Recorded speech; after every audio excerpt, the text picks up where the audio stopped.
Saudaraku, omongan beberapa oknum pendukung rezim Jokowi yang menyatakan tidak ada lagi negara yang berhaluan komunisme adalah puncak kebohongan politik. Kita saksikan sebagian besar umat Islam yang merupakan mayoritas bangsa Indonesia telah bersikap seragam, cabut rencana undang-undang HIP, titik.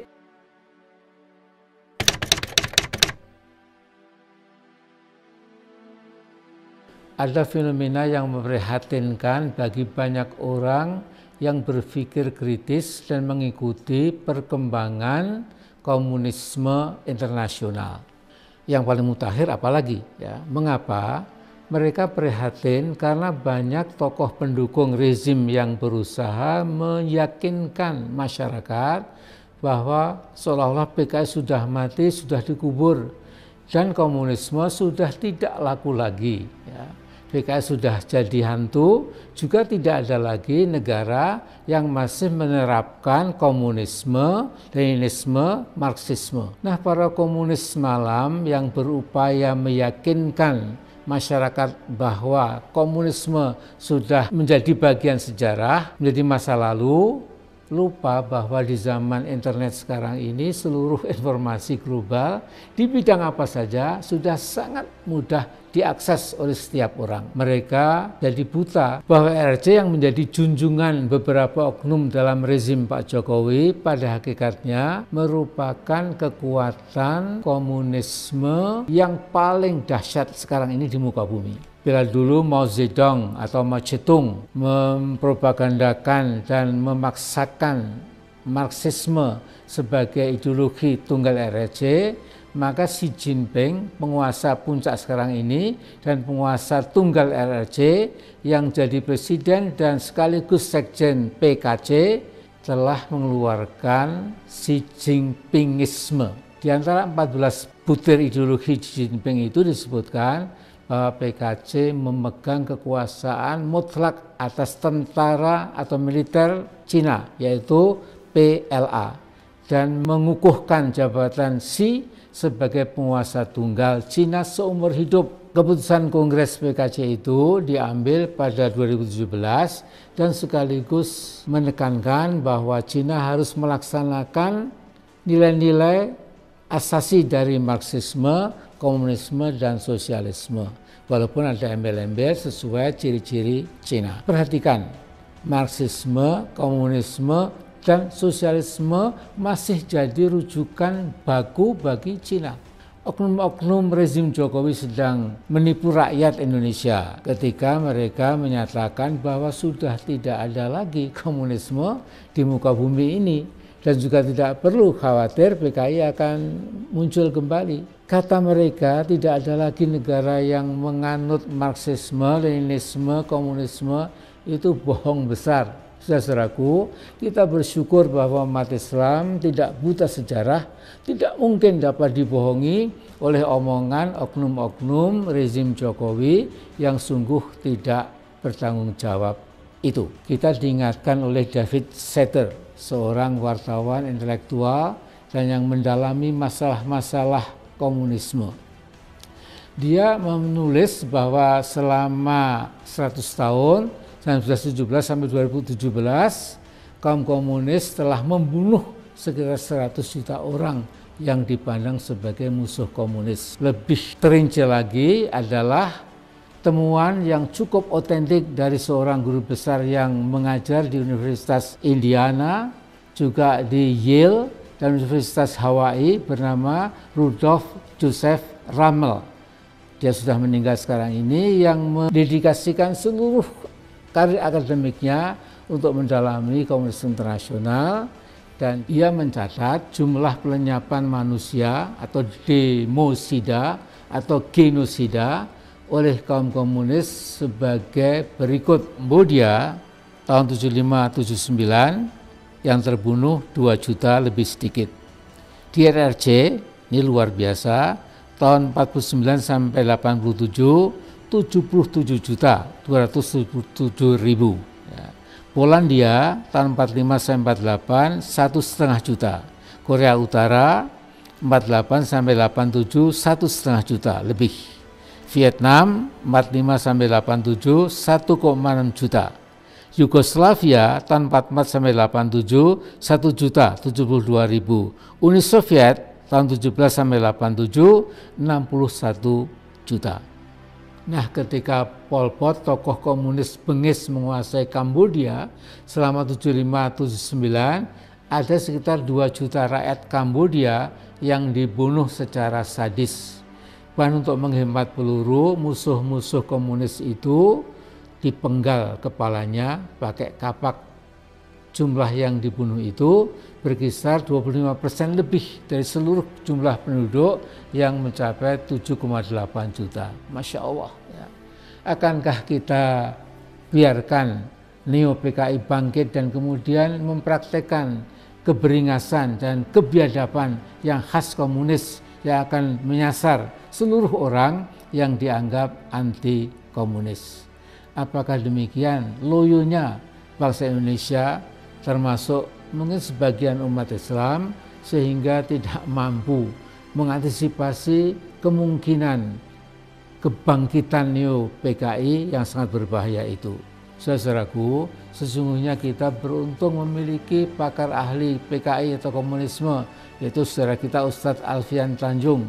Namun pakar yang serajin mengingatkan bahwa PKI komunisme di Indonesia merupakan bahaya, justru harus keluar masuk penjara. Padahal sudah semestinya kita berterima kasih pada sang ustadz yang tidak pernah lelah mengingatkan bangsa Indonesia agar tidak terperosok ke lubang musibah besar yang sama untuk ketiga kalinya. Yang pertama, peristiwa Madiun tahun 48, dan kedua Gestapo PKI tahun 65. Cara kaum komunis dalam merebut kekuasaan biasanya lewat kudeta cepat. Di Rusia, kaum komunis pimpinan Lenin pada 17 Oktober tahun 17 malam hari menangkap seluruh menteri Tsar Nicholas II, menangkap dan membunuh ribuan orang yang tidak setuju dengan komunisme, kemudian Leninisme juga tentu, dan segera menguasai seluruh stasiun kereta api, menguasai seluruh markas kepolisian, dan menghabisi seluruh kekuatan militer pendukung Tsar, dan sekaligus mengganti dengan tokoh-tokoh tentara merah. Pada 18 Oktober 17, ketika bangun pagi, seluruh rakyat Rusia, terutama di Moskow, terperanjat merasa seolah hidup di planet lain. Rezim Tsarisme telah berubah sepenuhnya menjadi rezim komunisme. Saudaraku, Kolonel Untung dulu dan para kameratnya mungkin membayangkan bahwa setelah berhasil membunuh 7 pahlawan revolusi dan dari Angkatan Darat pada 30 September tahun 65, kemudian menguasai stasiun pusat RRI dan kantor telegraf, dia bisa berhasil seperti Lenin lewat Dewan Revolusi abal-abal yang dibentuknya Indonesia kemudian dijadikan negara komunisme. Alhamdulillah yang Maha Kuasa dan yang Maha Esa masih berkenan melindungi bangsa Indonesia. Alhamdulillah.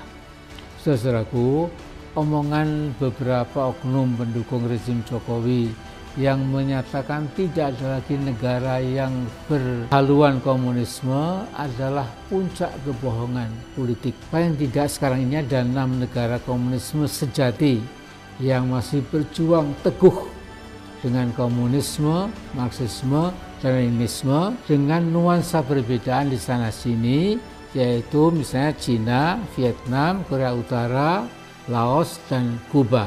2 di antaranya telah jadi kekuatan nuklir, yaitu Cina dan Korea Utara.